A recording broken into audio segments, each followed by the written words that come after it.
I was on Twitter the other time and I saw a post or somebody tweet that if you're doing a 9 to 5, there's no way you're going to be a millionaire. And I'm a firm believer of that too. I honestly don't believe in a 9 to 5.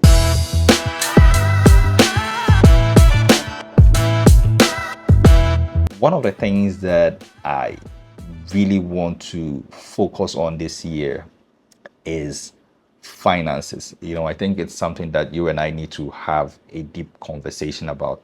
If you're rich, you can go and watch another video. No, I'm just kidding. But I think that finances is something that is most of the time not talked about so much. Well, maybe so much, but not in as much detail as it needs or the attention that it really needs. And I think that at this time of the year, especially at this time of the year, it's one of the subjects that we need to really sit and think critically about, especially as a young person. So if you're already a pro at managing your finances, well, then that's fine. Probably this video is not for you, but anyway, stick around just, to enjoy the video. But I want to have a chat with people who have been disconnected from their finances for quite some time. This is not financial advice, by the way. It's just for anybody who wants to take a second look at their finances this year and try to make some good decisions that will help them in the future. But on another level, I want this to be a much broader conversation. So feel free to put your comments in the comment section below. Number one, focus on building multiple streams of incomes. I think the multiple streams of income is something that is not talked about enough. I was on Twitter the other time and I saw a post or somebody tweet that if you're doing a 9 to 5, there's no way you're going to be a millionaire. And I'm a firm believer of that too. I honestly don't believe in a 9 to 5, not to shoot down 9 to 5, but I'm just saying that I feel to move to a certain level, you must add to the 9 to 5. So in terms of being financially free, living paycheck to paycheck will certainly not cut it. You need other streams of income to support the lifestyle that you have, especially in this Accra, in this Ghana, where the economy has become something that we cannot even describe. And cost of living is very, very high. Everything is expensive. Food is expensive. Travel is expensive. This generation, we want to travel, we want to see the world, we want to go places, we want to enjoy places all over the world, in this country as well. But these things are very expensive. Over the Christmas, I took my family on a boat cruise. It cost me a kidney. I'm kidding, but it was very expensive. I tried to take them to a park. All these things, they add up, and before you realize, you've blown out your savings if you're probably just doing a 9 to 5. So we must talk about building multiple streams of income. Now, I'm going to do a separate video where I'm going to also share some of the income streams that I plan to venture in. There's so much that everyone can venture into that can bring in additional incomes. But guys, if you have ideas, just pop them in the comment section below. I'll share it with the community, everybody who wants to get to know a lot more about these things. I'll share it. I won't hide any information. Personally, I'm looking at building 5 solid streams of income. In 2024, I had 2 income streams. I'm not in a 9 to 5. I do my own work. So basically, I did some consulting. I did some travel consulting. I'm also into travel consultancy. So I did some travel consultancy, and then I did some video editing, video shoots.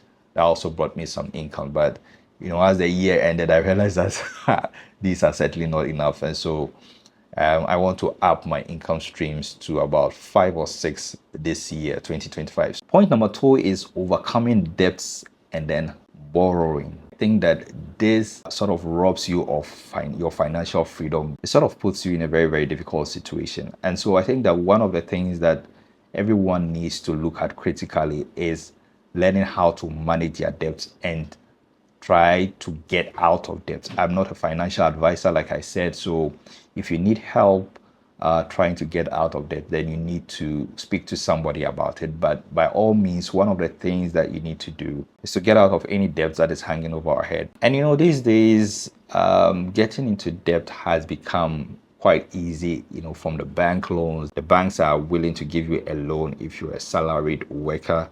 MTN is giving MTN Momo loans and all that. And some of these electronic outlets out there selling gadgets are willing to give on high purchase. This has been going on for years, but the point is not to fall in debt. It becomes a cycle that once you fall in, you struggle to come out of. So by all means, take steps to manage debt and to try to come out of debt. Now, point number 3, this point is going to shock you. Now, in 2025, the third thing I want us to look at is tracking our finances, man, like tracking our expenditure and our spending.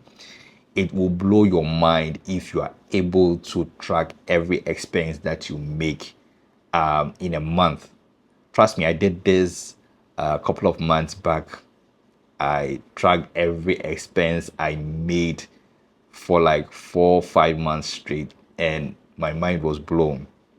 Sometimes you have the money, and at the end of the day the money is gone. It's like, oh man, where did all the money go? I had so much money, I don't even know what I used the money for. And you begin to attribute it to so many funny things or so many funny excuses. But the reality is, if you're able to track your expenditure, you will be shocked at where your money is going, and you will be able to adjust the way you spend money when you get it. Because if you spend as much as you get, then you're just in a cycle, and it's a real danger. Trust me, when the inflow ceases at a point, then you begin to panic and have all sorts of attacks, panic attacks and all sort of funny things. So continuously track your spending and your expenditure. You must do it cautiously. There's so many apps out there to help you track your expenditure, but I found this influencer online, and then she shared an Excel sheet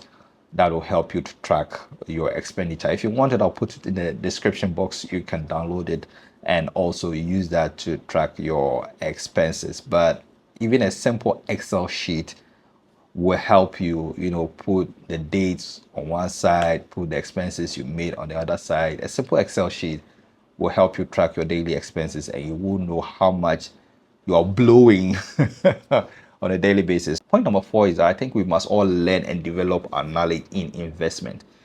And it's investment, it's a word that is tossed around quite a lot.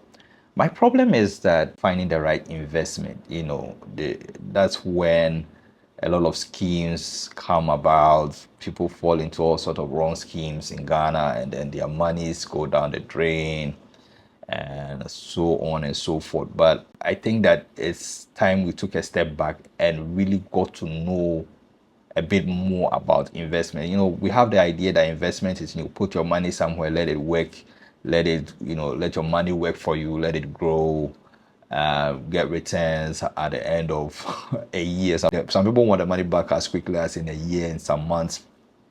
But I think that personally, I want to really take a step back and learn more about the whole process of investing, learn what exactly are the options, and then understand what my money is doing when I put my money where I want it to work for me. And so I think that it's not just about finding the latest investment scheme and then pushing your money there, no, but I think that one of the most important points is to really understand what investments are and which are the right ones in Ghana at the moment. And it doesn't hurt speaking to somebody who knows more about this stuff. I'll try and see if I can bring somebody on my podcast, to talk about investment options, because another headache I've realized in Ghana is finding the right investments in Ghana.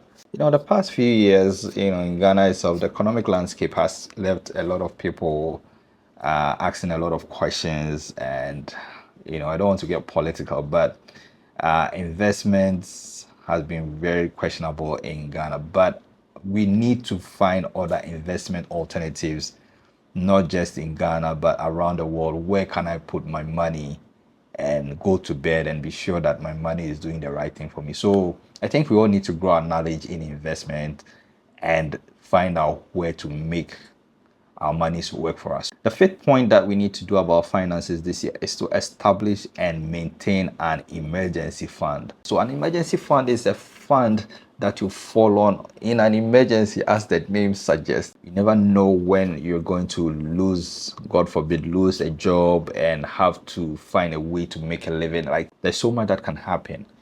So an emergency fund is something that definitely, it's something that we really need to have a conversation about. He listened to this. I just searched online trying to find what sort of emergency funds can take care of. Number one, medical emergencies, unexpected medical bills not covered by insurance, job loss, income disruption. You need that safety net. Emergency home repairs, costs arising from accidents not covered by insurance, unexpected travel, last minute emergencies, unplanned relocation.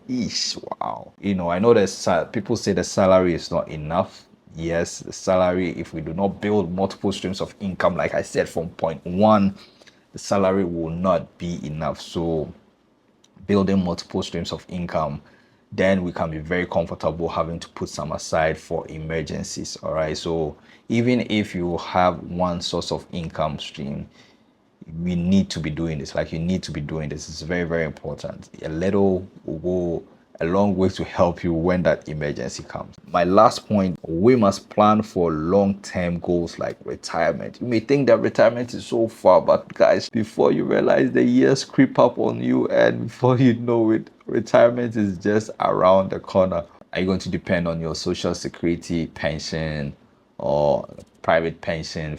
What's the plan, man? Like, this conversation needs to be had very early in your life, like your 20s, when you start working, your 30s.